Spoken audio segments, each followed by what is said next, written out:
Hello Year 3, this is lesson 2 of your talk writing lessons in week 1. It is the lesson for children who might need some additional support. So we're going to start the lesson reading a book today. So as you know, our learning this term is all about France and Paris. So we're going to read A Walk in Paris. And I hope that you can see the illustrations okay, because they're really nice. I'm going to turn my screen.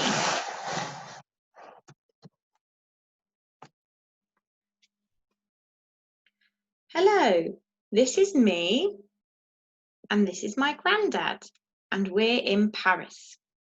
We've just come up from the metro. I wonder what all those crates are for. You'll see, says Grandad. Here's the metro. That's the word that you use in Paris for the underground trains.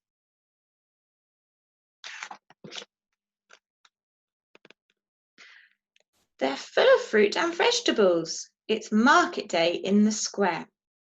Shoppers like to visit their favourite stalls, says Grandad, chatting and asking questions whilst they shop.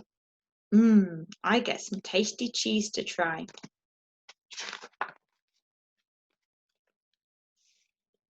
We walk down a street where the houses are very narrow, to one where they're very far apart. This is called a boulevard, says Grandad. It's much newer. There they are crossing the street. I've just seen a street cleaner turn a big key. Water comes gushing out of the pavement. We have these all over Paris, the other man says. They give us water for cleaning right on the street. The boulevard leads to a square where everyone stops by a fountain. It's very well known, says Grandad. This is where lots of people stop to meet their friends.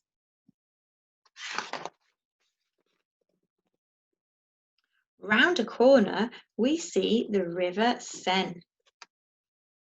What's that big church on the island? I ask. Do you know what that is? It's the Notre Dame, says Grandad. Would you like to climb up and see the view? We have to queue for a long time, but it's worth it.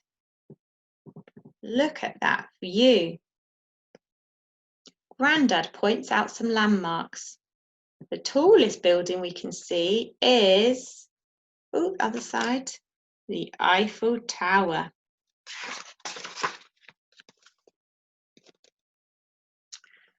Paris has 2 islands, Grandad explains. We're on the little one called Isle St. Louis. We watch a boat pass by, so I wave.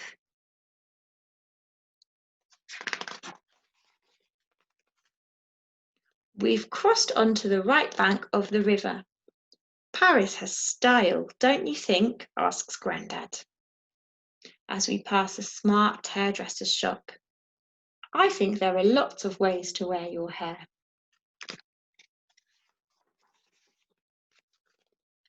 No wonder I'm hungry. It's 1 o'clock. We stop for lunch at a cosy bistro.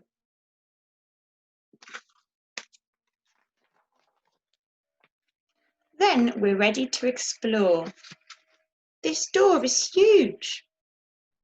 It has to be big to let horses and carriages through, says Grandad. That's how people used to travel years ago. We walk down one street, then another, and I think we're lost until Grandad points up to a strange-looking building. Here we are, he says. Let's go round the front. Do you recognise this from last lesson? It's the Centre Pompidou. And look, it has all its pipes and escalators on the outside. I think it's formidable.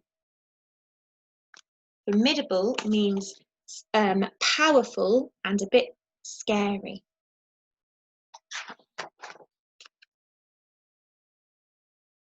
We've walked a long way on a broad, busy road when we come to a window full of cakes.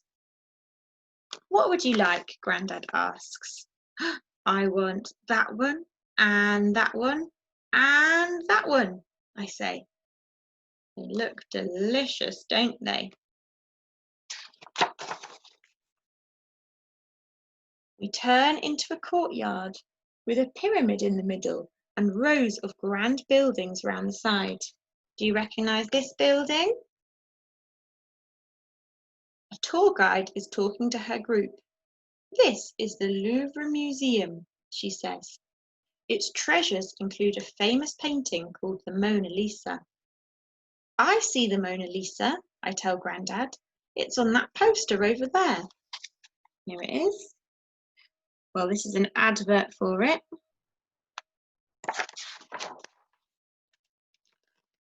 We rest in a garden. Grandad looks at the view and I make a friend. Until Grandad says we need to find a metro station.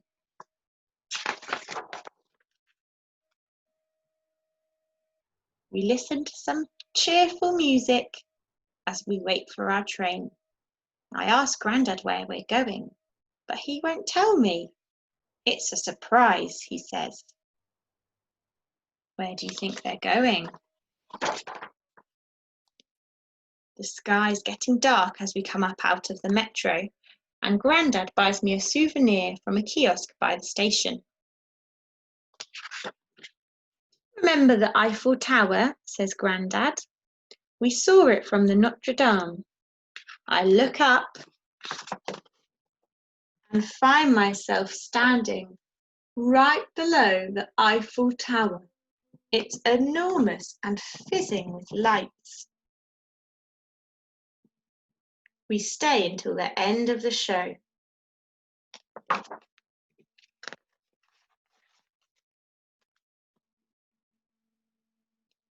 Can we come back to Paris one day? I ask Grandad. I'd like that, he says. When I get home, I'm going to make you a souvenir so you can always remember our walk in Paris.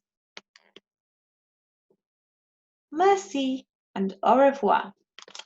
The end. So I hope you could see that book okay. It's got some really nice illustrations in it. So I wanted to try to show those to you. What I'm going to do now is going to just share my screen. Bear with me 1 second. Here we go. So now what I'd like you to do is to write a postcard. So imagine that you have been to Paris, you've gone for a walk around the city, and you're writing a postcard telling your family what you've done. This is what a postcard is. It's a small bit of paper or card, and on one side there's a picture of the place that you are, and on the other side you write a short letter to your friends or family telling them what you have been doing.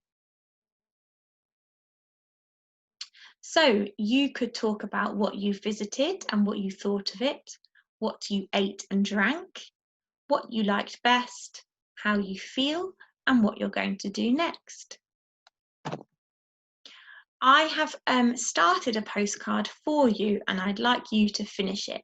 So the postcard says, "Dear, I am having a time in, I went to, it was, then I saw, my favourite thing in Paris is, from." So, and then you can add your own sentences if you want to. You can make up your own sentences if you want to. So, could you please finish this postcard for me and upload it to Tapestry? What you could do is fold one A4 piece of paper in half, use one side to do your writing, and on the other side, draw a picture of Paris. Okay, look forward to seeing your work.